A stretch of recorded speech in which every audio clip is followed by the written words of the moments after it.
Shalom saudara kekasih dalam Kristus Yesus. Kita dikuatkan oleh firman Tuhan dari Lukas 12 ayat 3.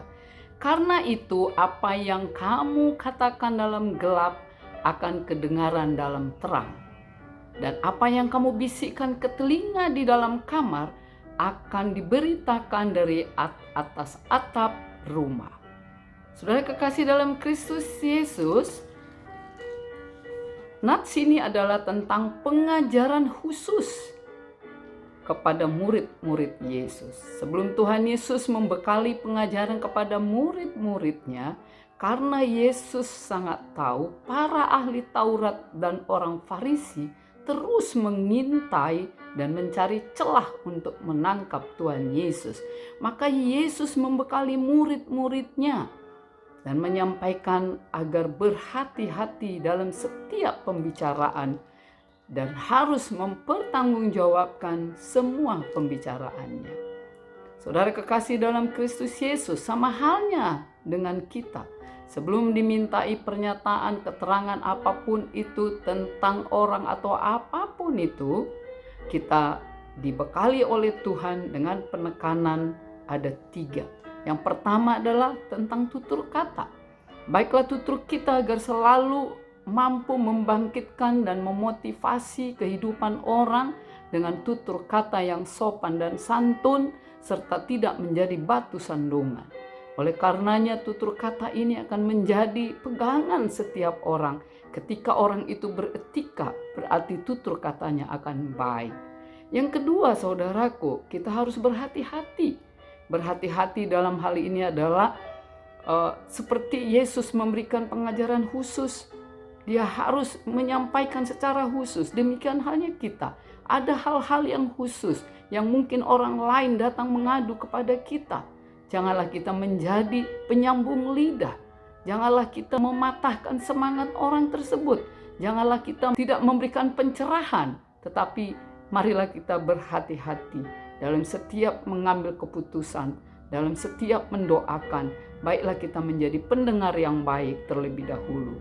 Bukan yang memberikan perkataan-perkataan yang mendiskreditkan orang tertentu, bahkan menjadi menghakimi orang tersebut. Tetapi kita harus berhati-hati, mendengarkan lebih dulu, merangkum lebih dulu, menangkap semua pembicaraan, lalu kita berdoa. Sehingga orang yang datang mengadu kepada kita, baik di dalam mengadu rahasia kehidupannya atau apapun itu, kita tetap berpegang teguh untuk tetap mengkeep dia dan mendoakan orang tersebut. Sehingga orang tersebut menjadi bersemangat. Dia merasa mengadu ke tempat orang yang tepat karena merasa dilindungi, merasa diayomi, dan kita boleh menjadi panutan. Yang ketiga saudaraku, kita disuruh bertanggung jawab, ya, mempertanggungjawabkan setiap keluh kesah orang, setiap rahasia orang yang datang kepada kita. Kita tetap menjaga dia, kita tetap mendoakan dia, dan kita mengarahkannya menjadi orang-orang yang positif, menjadi dia hidup di dalam berkemenangan. Dia tidak patah hati, dia tidak terputuskan semangat dia karena dia mengadu kepada orang yang tepat. Oleh karenanya saudaraku, setiap tutur kata yang keluar, setiap statement yang keluar, baiklah kita berhati-hati. Karena setiap tutur kata yang keluar, jangan sampai ada celah yang bisa mencelakakan kita. Sehingga kita menjadi orang yang teraniaya. Seperti kita lihat contoh Ahok, yang berbicara baik sekalipun bisa dipelintir menjadi tidak baik. Ya, sama halnya sebagai hamba Tuhan kita, mari kita tetap berhati-hati memberitakan esensi-esensi tentang firman Tuhan yang membekali kehidupan orang, ya, yang membuat kehidupan orang yang tidak baik menjadi baik, sehingga orang bisa kembali ke jalan yang benar. Kita tetap mendoakan hal seperti itu. Pembicaraan apapun yang kita sampaikan, baiklah itu semua perkataan yang berlandaskan firman Tuhan, yang menguatkan orang. Jangan menjadi batu sandungan, jangan menjadi penyambung lidah, jangan membunuh karakter orang, jangan menghakimi orang. Tetapi kita menjadi panutan bagi banyak orang. Wajah Kristus ada di dalam diri kita. Karena kita selalu memberikan motivasi, menyemangati kehidupan orang lain dengan hati nurani. Marilah kita sebagai hamba-hamba Tuhan, setiap bertemu dengan orang, kita menelaah dulu, kita mendengar lebih dulu keluh kesah orang. Ya, kalau kita dipercaya untuk menyimpan rahasianya, baiklah kita menyimpannya. Tetapi kita mendoakan orang tersebut, sehingga orang tersebut merasa tidak takut untuk menyampaikan segala sesuatunya kepada kita, karena kita terbeban atas beban kehidupannya. Oleh karena saudaraku, di dalam tutur kata, kehati-hatian, semua ini menjadi landasan yang berdasarkan firman Tuhan. Di dalam kitab Amsal mengatakan, jagalah hatimu dari segala kewaspadaan, karena dari sanalah tercermin kehidupan. Oleh karena saudaraku, saya percaya setiap hamba Tuhan dan siapapun kita, ketika saudara dipercaya oleh temanmu untuk curhatnya, untuk menyimpan rahasianya, jagalah agar dia merasa nyaman di dalam hidup. Tetapi jika dia keliru, selamatkanlah dia ke jalan yang benar. Mari kita mendoakannya agar dia berbalik, sehingga dia boleh merasa terlindungi.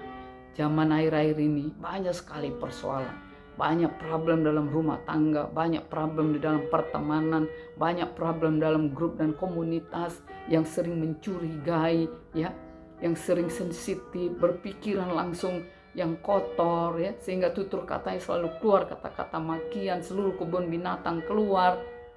Baiklah kita diajarkan oleh Tuhan tidak seperti itu.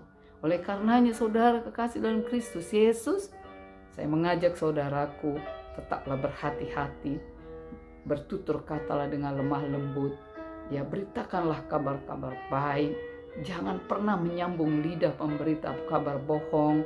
Beritakanlah berita-berita sukacita yang membangkitkan kehidupan orang dan menyemangati kehidupan orang. Ketika orang berkeluh kesah di dalam sakit, penderitaan dan bebannya, tampunglah terlebih dahulu, tulislah semua beban deritanya, dan berdoalah di tengah malam. Sampaikanlah semuanya problem kehidupannya, sehingga Roh Kudus yang menggerakkan untuk memperbaiki kehidupannya. Saya percaya saudaraku, ketika kita hamba-hamba Tuhan yang memiliki tutur kata yang baik di dalam berhati-hatian, dan kita harus mempertanggungjawabkan setiap kali statement kita yang keluar. Esensinya marilah kita berbicara secara proporsional, memberikan landasan-landasan firman Tuhan yang menguatkan kehidupan orang, sehingga orang tersebut bisa berbalik menjadi pengikut Yesus yang baik, bahkan bisa menjadi murid Yesus yang baik. Demikian saudara kekasih dalam Kristus Yesus. Saya percaya dalam realita hidup akhir-akhir ini di media sosial banyak sekali berita hoax, ya. Banyak sekali perpecahan, banyak keinginan orang yang akan menghancurkan kehidupan orang. Tetapi sebagai anak-anak Tuhan, sebagai hamba Tuhan, kita akan tetap teguh iman kita, dan kita akan selalu berdoa dan berdoa untuk dituntun terus oleh Tuhan Yesus. Ada semangat saudaraku, tetap beraktivitas.